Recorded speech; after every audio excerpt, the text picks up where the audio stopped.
Oh, lordy, lordy, lordy. Charlie Munger must be rolling in his grave. And the poor guy isn't even dead yet. Remember when Charlie Munger used to talk about EBITDA being a BS metric? Was it earnings before interest, taxes, amortization, and depreciation?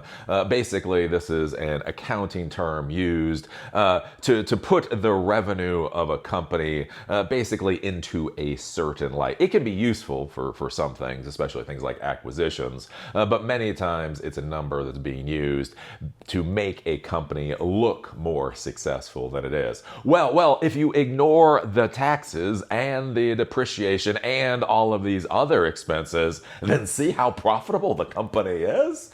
You're like, oh, that's ugly. But the problem that we've been dealing with in the technology world for a long time is basically the idea is that if you do not have a number that looks good to investors, then you find a number that looks good to investors. So if you don't have profit, then you try to argue for revenue. If you don't have revenue, then you try to argue for growth. If you don't have growth, then you argue for the amount of users using your platform. If you don't have those kinds of things, that's where we've been hearing about annualized recurring revenue a lot lately. Take the amount of money you made this month, multiply it by 12, and then try to pawn that off with how much money your company is actually making.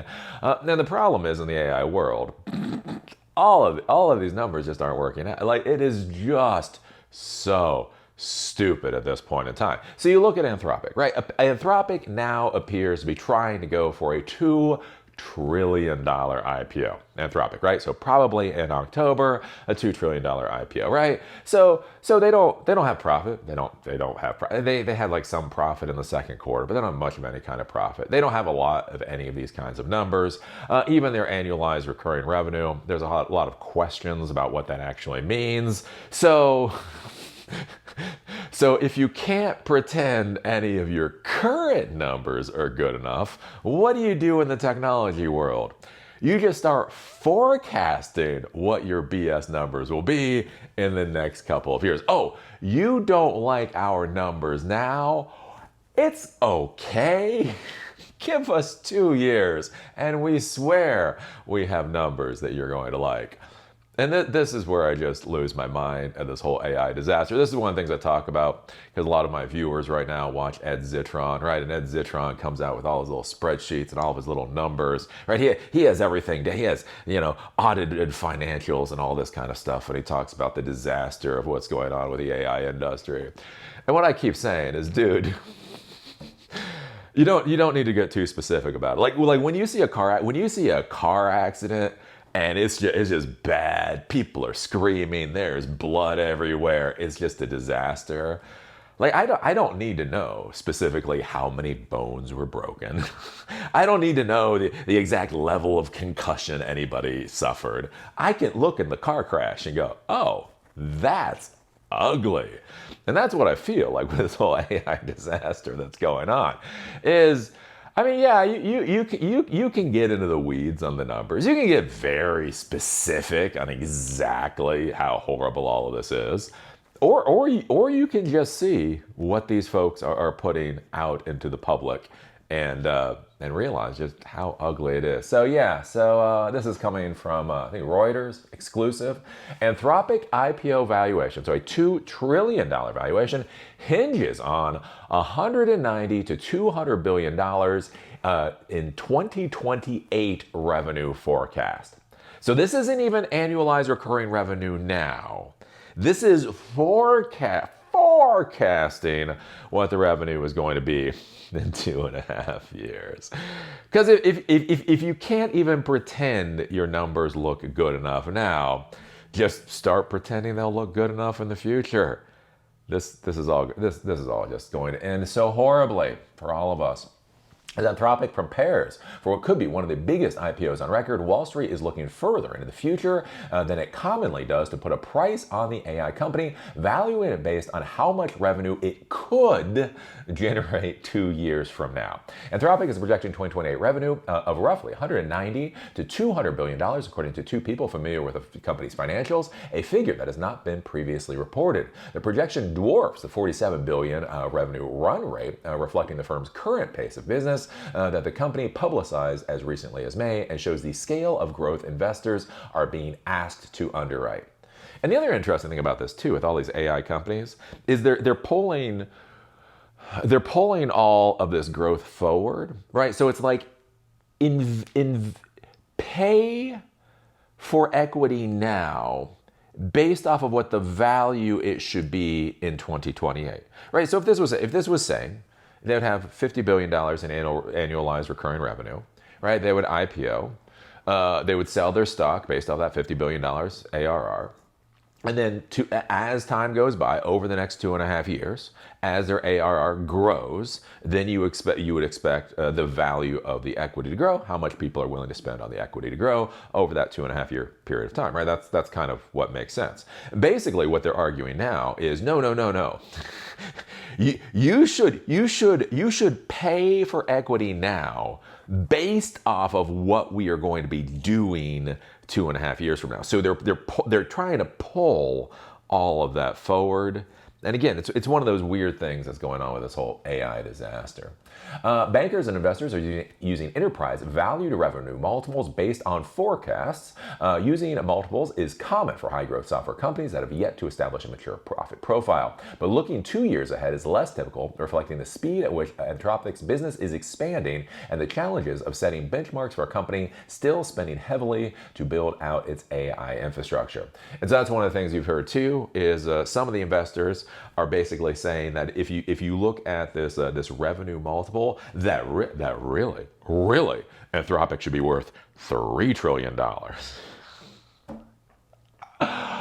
Oh God, what are we doing in our society? Like, what are we even doing anymore, right? And so like that's the weird thing. Like, we're not talking about profit. Like, the whole question of whether these businesses can be reasonably profitable. So don't get me wrong, like when I say that Anthropic isn't profitable, I know in like the second quarter, they squeaked out a profit from what I could tell using some accounting tactics. Because that's what most of this is, right? This is financial engineering more than it is technology engineering. AI, to be clear, artificial intelligence has nothing to do with tech stacks. It has everything to do with something else in the world, right?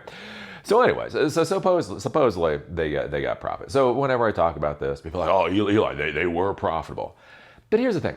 Are they profitable enough to drive these kinds of valuations? That's the big question here. And that's the interesting thing with this, right? Is if you don't have that number, you find a different number. And if that number doesn't work out, then you say, but think about where we could be. Lordy. There's been precedence among some of the fastest growing companies that hit the market recently. Backers of Cerebras Systems cited 2028 revenue expectations in the run-up to the firm's IPO this year, and SpaceX projections extended as far as 2029 before the company went public at a record valuation in June. Yes, and did you hear from Elon Musk? Elon Musk says SpaceX might be making $1 trillion a year in 2030. If things go well, Elon Musk says they might be making over $1 trillion a year in 2030. Don't you want to buy SpaceX stock now? And right now, notice how it's all this magical thinking. Like, if this technology actually had the value they claim it had, you wouldn't have to be in this damn fantasy land. Like that's the thing to really understand about this stuff. The approach reflects the difficulty of valuing an AI company whose margins are still being pressured by enormous spending on compute power, model training, and hiring. Investors are betting that as Anthropic grows, revenue will rise faster than the costs required to support the growth, allowing margins to expand. And again, they are betting. Why are they betting? Who the hell knows? The valuation, therefore, rests on the expectations that Anthropic's current spending is funding a business that will eventually generate much higher revenue and margins. Training and inference could become more efficient as technology improves, while personnel and other operating costs could become a smaller share of revenue as the company scales. My God, there are a lot of coulds in that particular paragraph. quote, could they, Anthropic, get a $2 trillion valuation? Yeah, they could, and I just wonder if it would stay there over time, said David Merkel, a principal at investment firm Aleph Investments. Quote, does AI, really produce so much additional productivity? These are just questions that we have to ask if we're thinking of pricing this, buying this. And that's the other thing to be thinking about too. Again, I talk about this with artificial intelligence all the time, right? The technologies are valuable. The technologies have an incredible number of use cases. But the question is literally, how much money are people willing to spend on it? One of the curious things that we've seen with this whole AI revolution is that people don't actually seem to really want to be able to spend a lot of money on this, right? OpenAI just decreased the cost for one of their models down to 20 cents per million input tokens. Right, ChatGPT again under OpenAI under their free tier started adding more things. Right, one of the things that we see with all of this is that there's a tremendous amount of cost pressure because frankly, all of these companies are basically doing the same crap. It genuinely is bizarre, right? If you look at Gemini, if you look at Anthropic, if you look at OpenAI, if you look at Mistral, if you look at what Microsoft is doing and what Amazon is doing and what all the Chinese companies are doing and what Nvidia is doing, right? If you look at what Meta is doing, they're more or less, they're basically the exact same products, right? Simply coming up with brand differentiation for these different products is relatively difficult. And so again, even if there is utility value there, what is the actual commercial value of these particular products as we go into the future? Especially again, whether you look at the open source Chinese models that are free to use, whether you look at Google, right? Google is creating their architecture. The LLM is going to be is built into Android operating system. It's going to be built into the Chrome web browser. Plus, they're going to have a free LLM you can download and install on any Mac or any computer with at least 16 gigs of RAM. So all of that processing can be done locally. It doesn't even have to go off, off of your system to do anything, right? We've seen this with. With Meta, right? Meta is really pushing the idea of local AI, right? And Mark Zuckerberg is coming out and saying, hey, basically, local AI is the way to go. So even if you argue that artificial intelligence is actually this world-changing technology, which I highly question at this point in time, then there's just the question, yeah, but at the end of the day, how much it's worth, right? Netscape Navigator was what cost $40 for a license back in the 1990s when it came out. It was one of the first commercial web browsers, right? Microsoft comes in, packages Internet Explorer directly with the Microsoft operating system, and Netscape goes belly up. It's not that Netscape got worse. It's not that people no longer wanted to surf the web. It was just, if Microsoft is giving away the product for free, why are they going to pay $40 for the product, right? That's the commercial value of that product just going through the floor. And that's, again, when I look at all this artificial intelligence stuff, that's one of the big questions that I have. And so this is the disaster coming down the pike. And I've talked about this for years. I've talked about this for well over a decade on this channel, right? With these companies, if they don't have numbers that actually make sense, they come up with different numbers to try to make things make sense. And now with artificial intelligence, they're literally now forecasting pretend numbers. We are beyond pretend numbers. We are now imagining future pretend numbers to try to give this horse crap the optics these companies need. And this is where I say it's all going to fall in on itself. None of this makes a damn bit of sense. And especially for technology that's supposed to be so world changing, right? I think about this. I so rarely use artificial intelligence. This is 2020. This is the middle of 2026. And I still so rarely use AI. There are so many things I do. I travel, right? I've been to Las Vegas, Asheville. I'm now in Montana. I'm going to upstate New York. And I don't use AI for my stuff. I just don't need to, right? I exercise. I rarely use AI for that. AI can be useful for that, but how useful is it, right? The technology stuff. Unless you're doing coding, don't get me wrong, coding's fucking fabulous for AI, or AI is fucking fabulous for coding. But unless you're doing coding, How much do I use AI there? And that's one of the fascinating things, is like you just look at it. Like by this time in the internet boom, internet was being securely becoming a cornerstone of how everybody did work. And now I look at artificial intelligence and the use cases just aren't there.